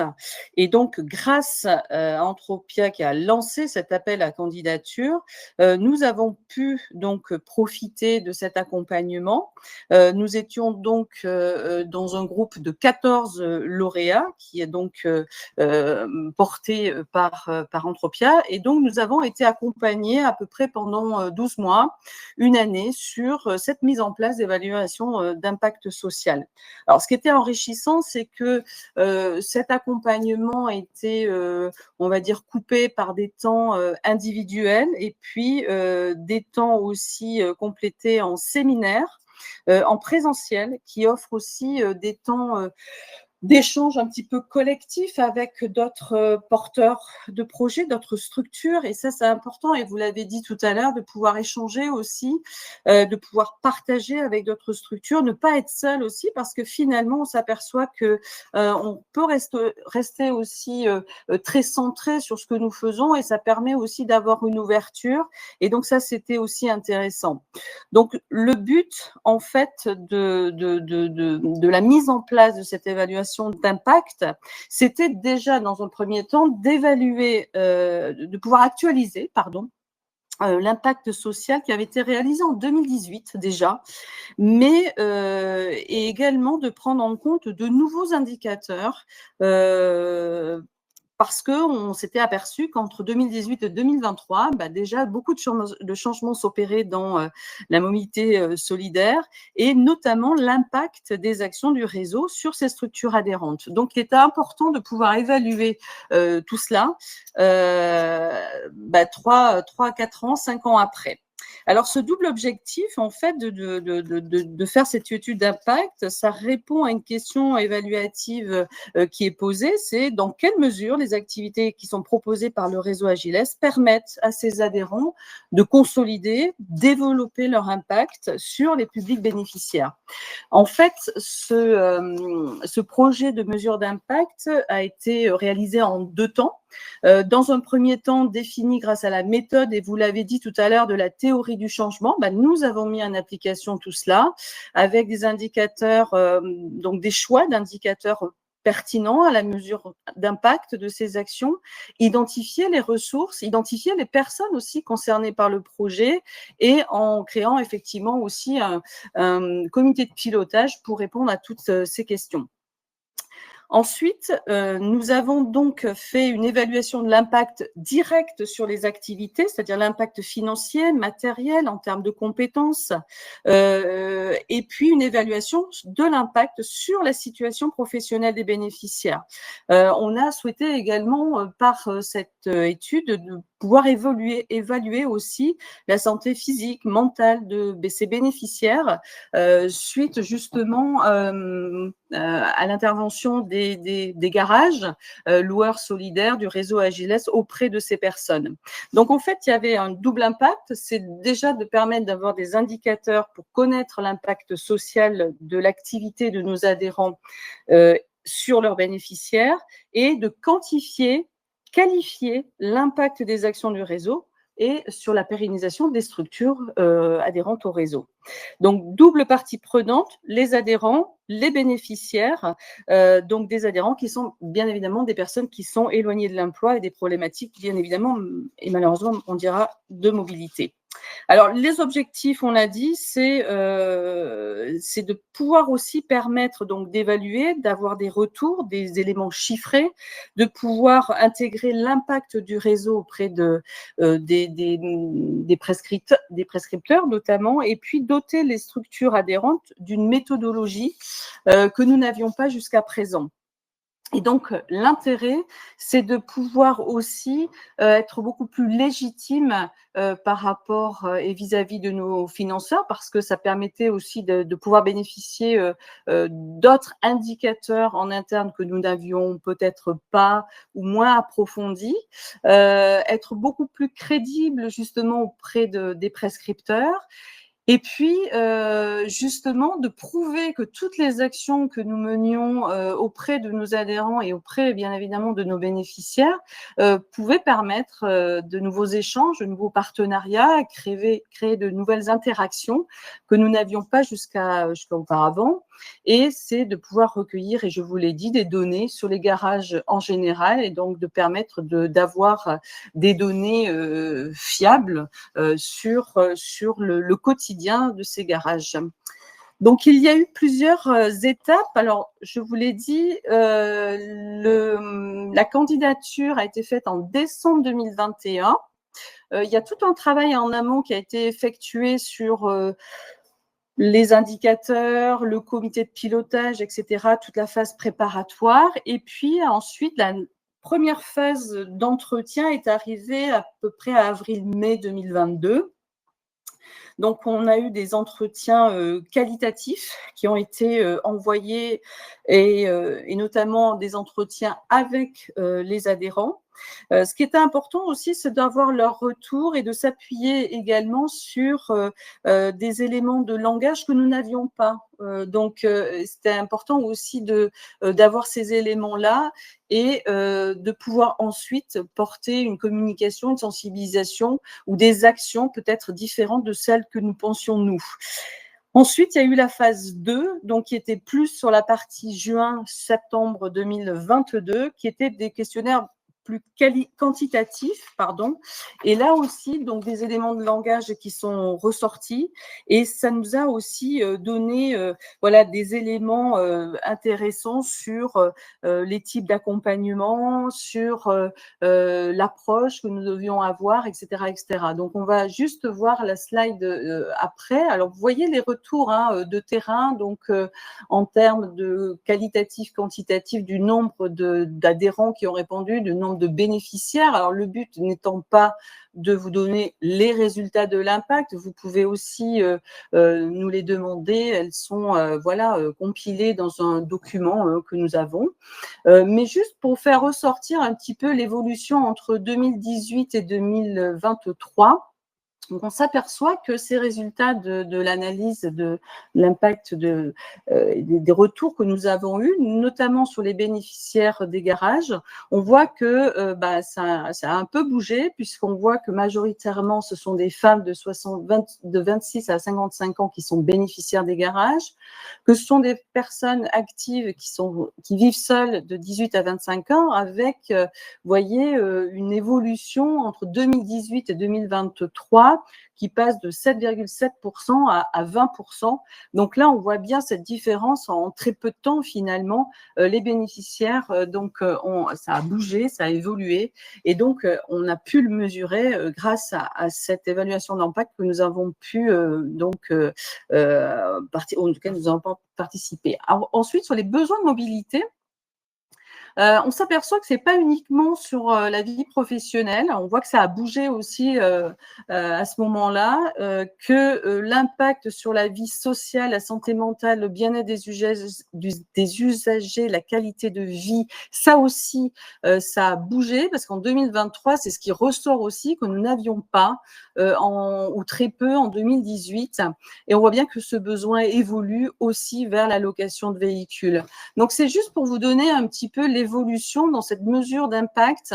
Alors, voilà, on voit bien qu'en 5 ans, ça a bougé, le curseur a bougé sur pas mal de choses finalement, sur les besoins, sur les bénéficiaires et puis sur l'impact du réseau, qui a permis aussi de faire ressortir cette nécessité de faire remonter et de pouvoir échanger sur les bonnes pratiques, c'est de pouvoir visualiser des projets au niveau national, sur les rencontres entre pairs, etc., etc.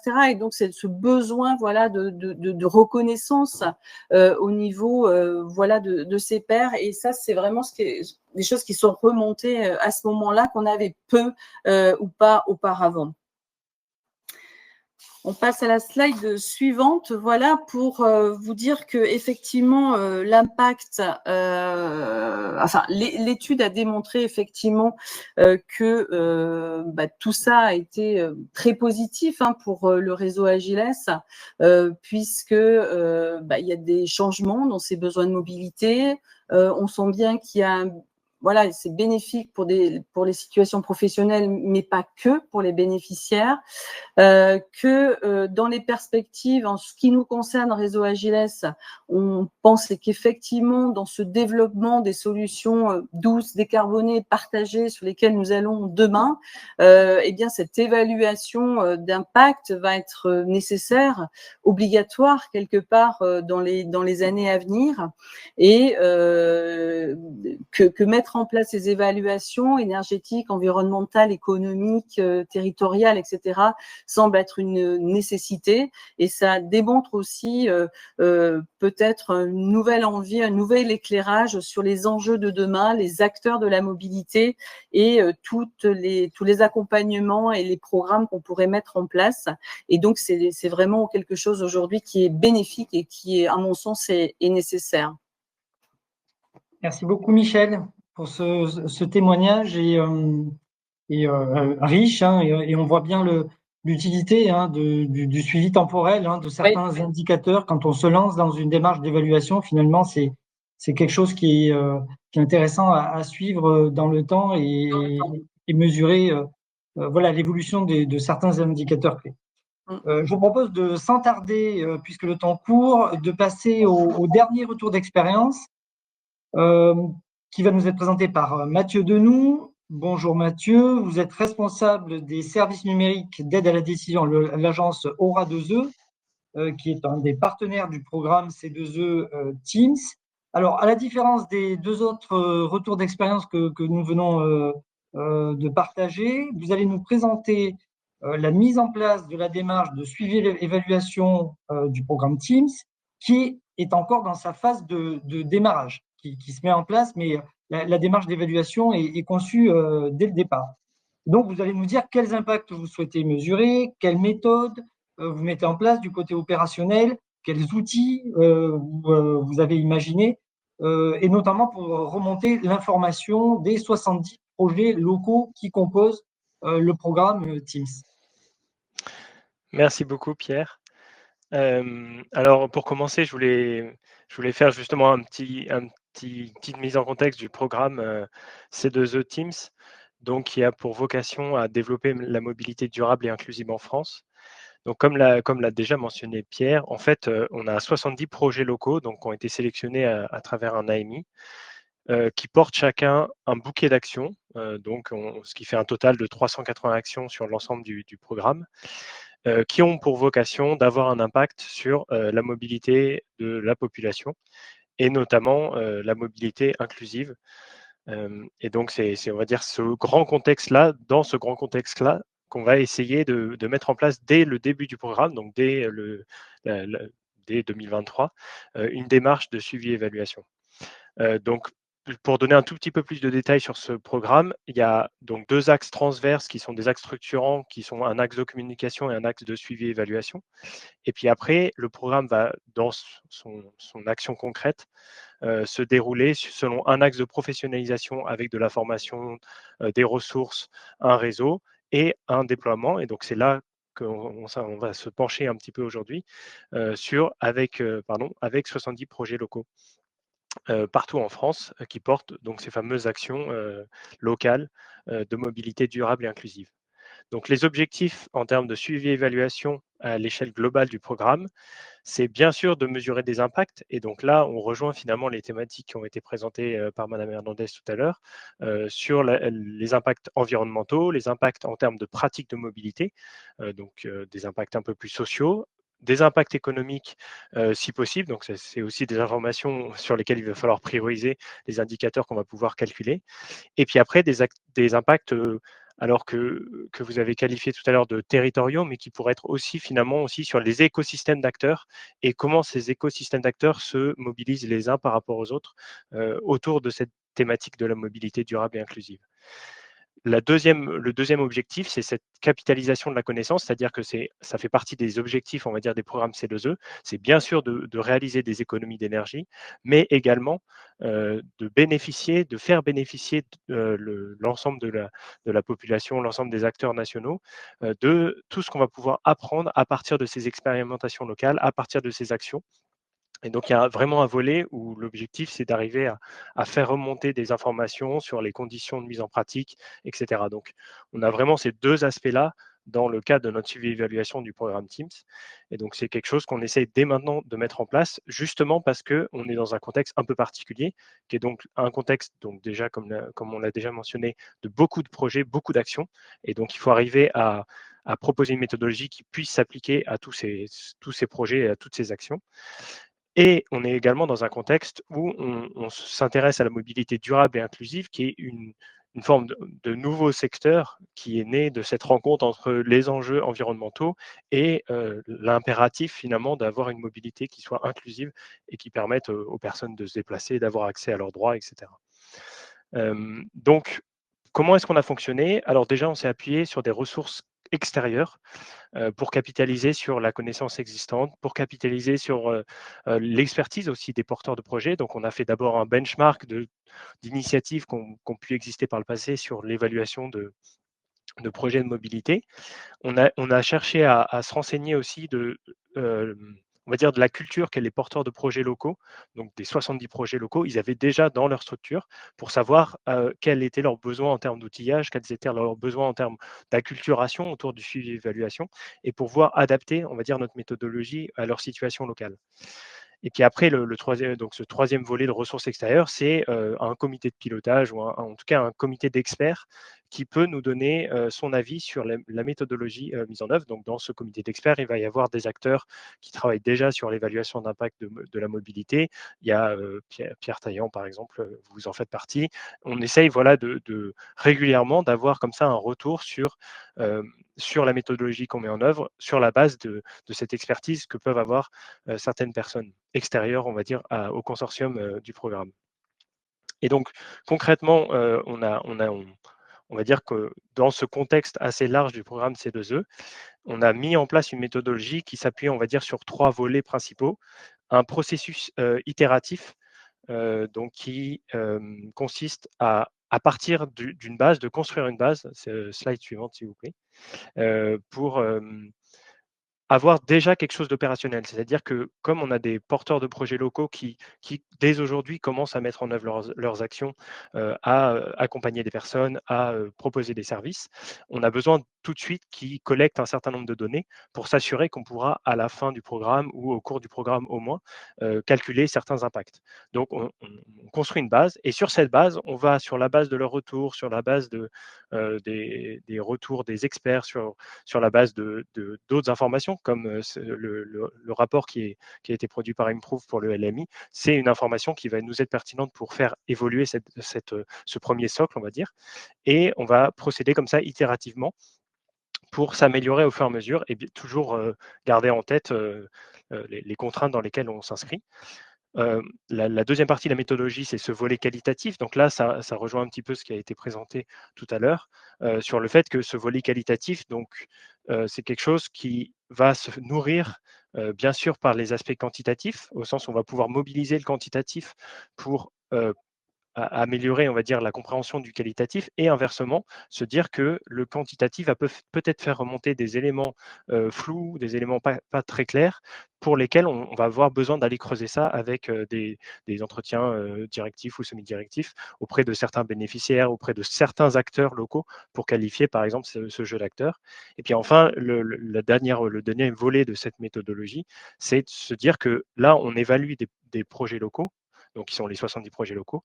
Mais tout cela s'inscrit dans un programme plus large dans lequel il y a de la formation, dans lequel il y a des ressources, etc. Et donc, on cherche à faire en sorte aussi que le programme dans son ensemble ait une cohérence.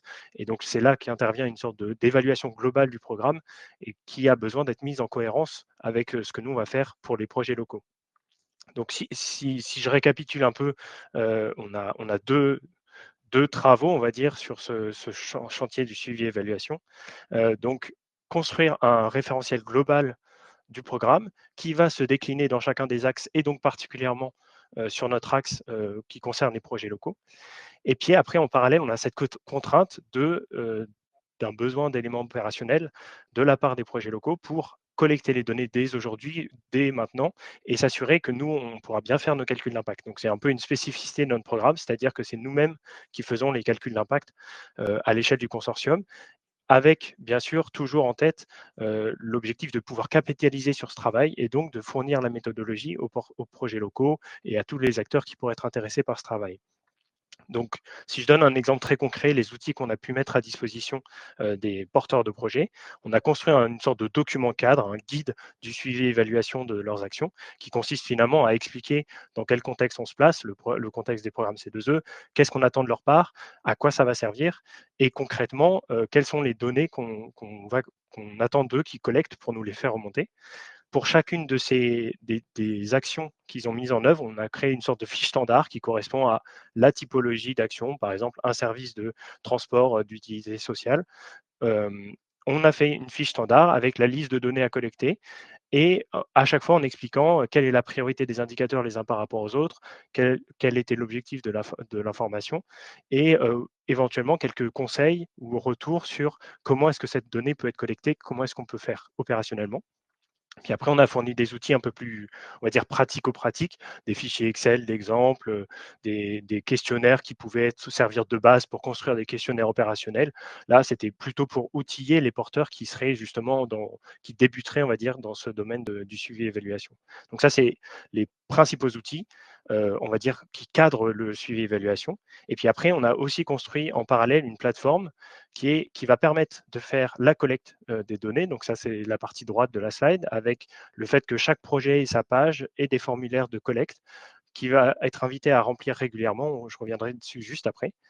Et un deuxième volet, qui est plutôt un volet d'aide à la décision, qui là va permettre aussi aux porteurs de se saisir des informations remontées, de se saisir des indicateurs qui vont être calculés par le consortium à partir de ces données-là, pour les remettre dans un contexte territorial. Donc là, on va dire qu'on élargit un petit peu le suivi évaluation et on l'insère dans une sorte de culture qu'on invite les porteurs on va dire qu'on invite les porteurs à se saisir de cette culture du suivi évaluation pour avoir un point de vue plus large sur leur territoire. Et donc ça, bien sûr, ça s'adresse aux porteurs des projets locaux, mais toujours avec à l'esprit cette idée de dépasser le seul contexte, le seul cadre du programme C2E et de faire en sorte que l'écosystème d'acteurs locaux dans lequel il y a des collectivités territoriales, etc., puisse aussi avoir des capacités, on va dire, puisse être outillé sur ces sujets.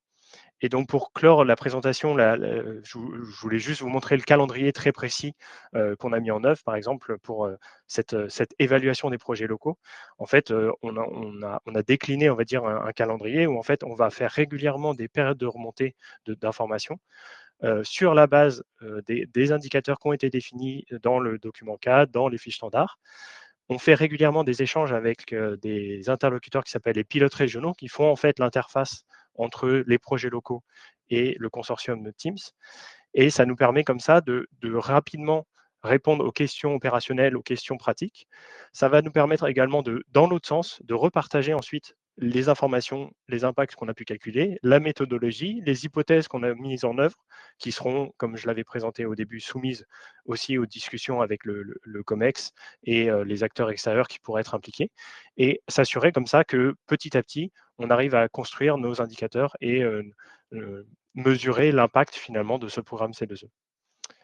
Merci beaucoup. Et je vous rends la parole, Pierre. Hop. Oui, voilà, donc ça c'était le calendrier que je mentionnais. Et ce principe de silo avec les pilotes régionaux qui accompagnent les projets jusqu'à la collecte de données. Merci beaucoup, Mathieu. On voit bien hein, comment dire, la modularité hein, des méthodes à imaginer aussi en fonction du type de projet, des différents niveaux. Voilà, les méthodes peuvent s'adapter, se perfectionner au fil du temps pour répondre à des objectifs précis. Sandrine, est-ce qu'on a des questions dans le chat et si on peut remettre tous nos intervenants à l'image, ce serait parfait. Alors oui, on a quelques questions. Alors une question de précision sur le projet présenté par Michel Morganda Giles sur le conducteur du véhicule qui est proposé en location. Est-ce que c'est le bénéficiaire lui-même qui conduit le véhicule ou est-ce qu'il y a un conducteur bénévole ? Non, c'est bien le bénéficiaire qui conduit le véhicule loué. Alors, à des fins professionnelles, mais aussi à des fins tout simplement pour aller chercher des enfants à l'école, voilà, tout simplement, mais pas forcément que professionnel. Voilà, donc la personne, le bénéficiaire, loue un véhicule qu'il conduit. Ok. Tout à fait. Merci. Et ensuite, les autres questions s'adressent plutôt à Thierry Delaunay de Croix-Rouge. Alors là aussi, qui porte plutôt sur le projet en lui-même, sur la solution en elle-même que sur l'évaluation. Il y a alors, plusieurs questions, je vais essayer de les résumer. Pour savoir si la solution est proposée seulement sur des territoires où il n'y a pas du tout d'offres alternatives ou également sur des territoires où il y a des offres alternatives type transport à demande ou taxi et comment finalement ce service-là se positionne par rapport aux autres acteurs déjà présents et notamment s'il y a eu des problèmes de concurrence avec les taxis. Ça, c'est une première question. Alors, en fait, en général, tous les projets qu'on déploie, on essaie de les déployer en réalisant d'abord une phase de diagnostic et de concertation avec les acteurs locaux. C'est-à-dire qu'en fait, on réunit les collectivités territoriales, tous les acteurs qui peuvent être identifiés comme impliqués dans la question de la mobilité. Et on va essayer en fait d'identifier les publics qui sont accompagnés déjà par ces différents acteurs et de venir compléter ce qu'ils proposent. Par exemple, quand il y a déjà un TAD, souvent un TAD, ça s'adresse qu'aux habitants de la commune, d'un certain âge parfois, et que pour les trajets à l'intérieur de la communauté de communes. Ben, dans ce cas-là, si on veut déployer un projet dans un territoire comme celui-là, on va s'adresser qu'aux publics qui ne sont pas éligibles au TAD et pour des trajets qui sont en dehors de la communauté de communes. Et par exemple, comme ça, on vient compléter vraiment efficacement un TAD en permettant des trajets interurbains qui ne sont pas possibles avec le TAD.